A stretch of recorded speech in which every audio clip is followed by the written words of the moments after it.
In Belgium and across Europe, intelligence agencies are still racing to piece together a full picture of the ISIS network that is responsible for the bloody bombings in Brussels on Tuesday that killed 30 people and injured hundreds more.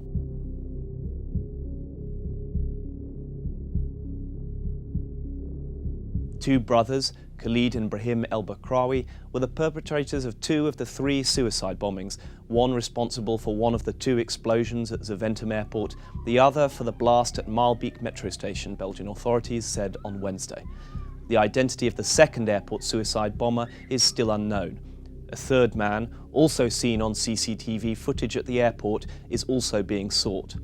It looks like his device failed to detonate.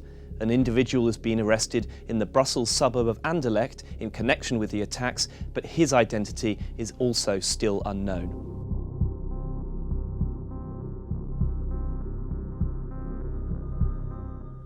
Well, what it tells us is that this was a carefully planned and prepared plot.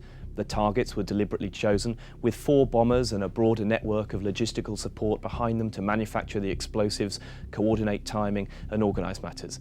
That it all happened under the noses of Belgian authorities in the midst of an unprecedented crackdown on radicals in Brussels following the November attacks in Paris is an indication of how careful the attackers have been.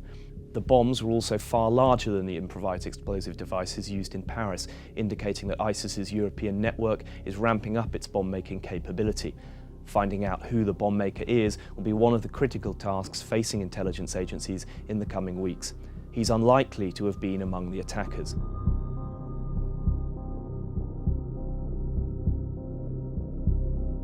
This is the third citywide sophisticated attack mounted by ISIS in Europe in 15 months.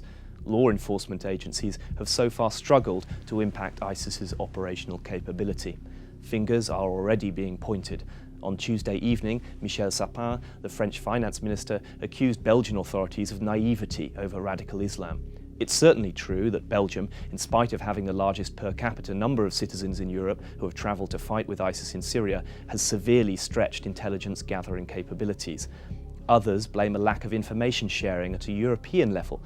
But those in the intelligence community itself say it's not cross-border cooperation that's lacking, but capability.